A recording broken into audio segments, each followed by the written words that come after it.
लिए एक स्लोगन बोलकर जा रहा हूं कि आम आदमी पार्टी भारत की एकमात्र ऐसी राष्ट्रीय पार्टी है जो इस चुनाव में 2024 के चुनाव में मात्र 20 सीटों पे चुनाव लड़ रही है।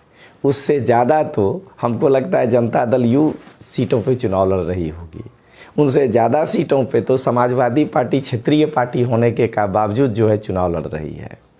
आज गांधीनगर लोकसभा सीट से भारतीय जनता पार्टी के द्वारा जो सेंस प्रक्रिया पूरा हुआ उसमें माननीय अमित शाह जी को कैंडिडेट घोषित कर दिया गया। अब ये कॉमन सी बात है कि गांधीनगर लोकसभा सीट से अगर अमित शाह जी चुनाव लड़ रहे हैं तो कांग्रेस आप नहीं पूरे भारत के कॉम्बिनेशन को भी जोड़ देंगे ये पार्टियों का तो भी चुनाव नहीं जीत पाएंगे। मैं इसीलिए बार बार कहता हूँ कि केवल कागज़ पे सर्टिफिकेट मिल जाने से कि आप राष्ट्रीय पार्टी हैं, राष्ट्रीय पार्टी नहीं हो जाएंगे। आम आदमी पार्टी के राष्ट्रीय पार्टी होने के बावजूद अभी भारत में 20 सीट से ज़्यादा सीट लड़ने का औकात नहीं है। नमस्कार दोस्तों, लोकतांत्रिक आवाज़ में आपका स्वागत है। मैं रजनीश सिंह तोमर, राष्ट्रीय संयोजक, लोकतांत्रिक आवाज़ में भारत की जनता को हार्दिक अभिनंदन करता हूँ।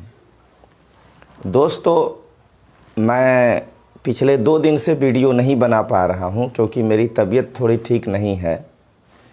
गला भी आप देख रहे होंगे आज कुछ अलग ढंग का आवाज़ आ रहा है, लेकिन कर्म तो कर्म होता है।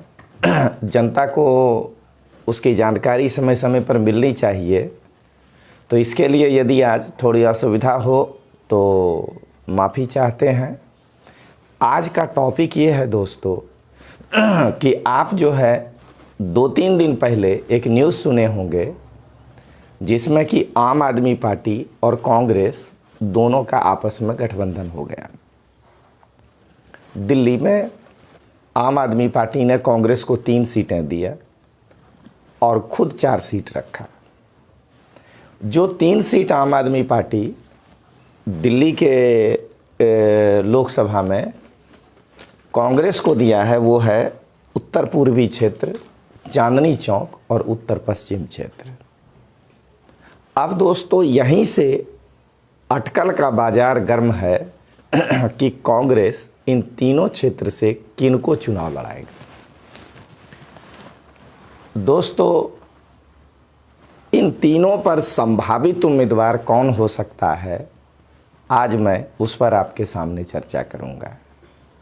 सबसे पहले तो दिल्ली का उत्तर पूर्वी क्षेत्र, जहां से वर्तमान समय में मनोज तिवारी जी भारतीय जनता पार्टी से सांसद हैं, वहां अटकल का बाजार गर्म है कि वहां से कन्हैया कुमार को चुनाव लड़ाया जा सकता है। कुछ हद तक हो सकता है सही भी हो, क्योंकि कन्हैया कुमार पिछला चुनाव बेगूसराय से लड़े थे। कन्हैया कुमार का तेजस्वी यादव के साथ नहीं बनता है, ये भी सब लोग जानते हैं। जब सीट शेयरिंग बिहार में होगा, यदि मान लीजिए बेगूसराय सीट आरजेडी को देना पड़ जाए कांग्रेस को, तो कन्हैया कुमार के लिए उसके बाद दूसरा कोई सीट नहीं बचता है बिहार में जहां से वो चुनाव लड़ सकता हो।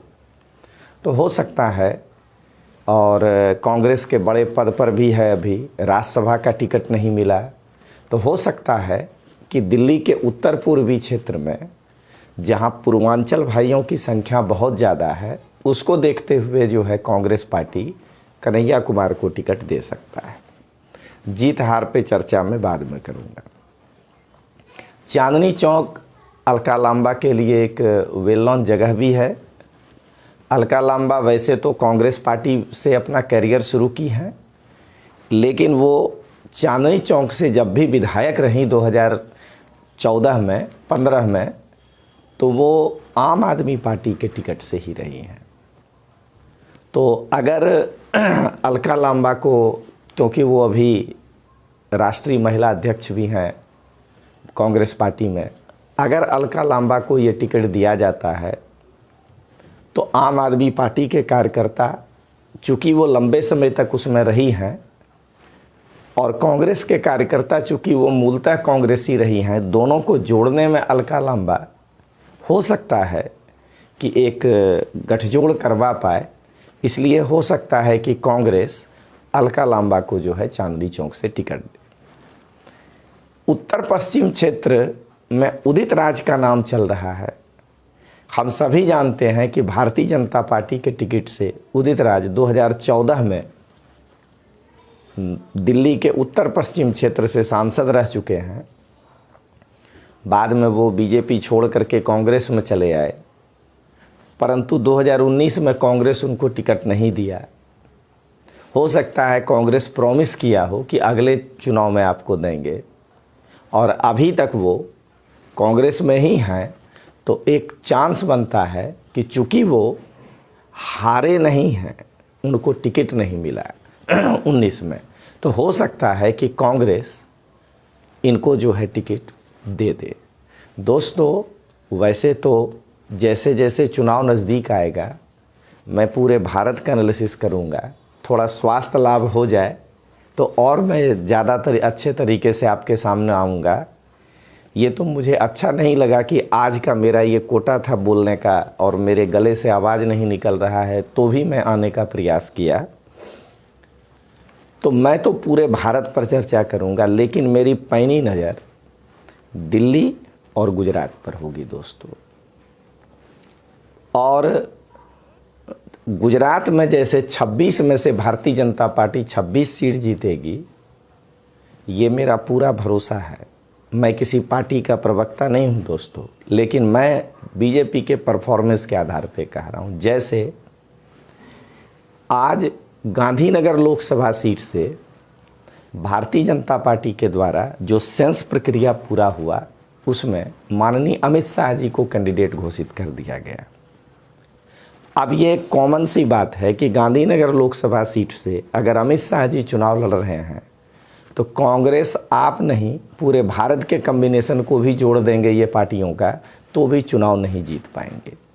तो ऐसे ही जैसे जैसे समय बीतते जाएगा सब कुछ क्लियर होते जाएगा कि इंडी अलायंस कितना इफ़ेक्टिव होता है बीजेपी के सामने, और आम आदमी पार्टी क्या परफॉर्मेंस कर पा रही है।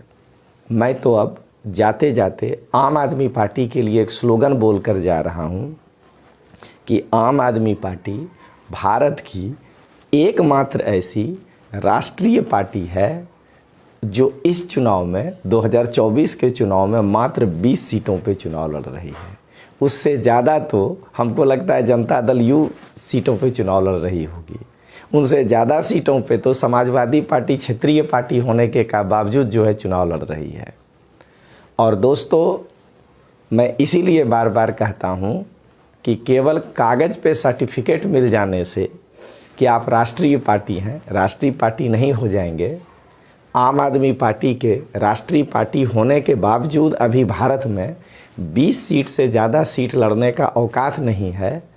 इसी के साथ दोस्तों, जय हिंद, जय भारत, जय जय गरबी गुजरात।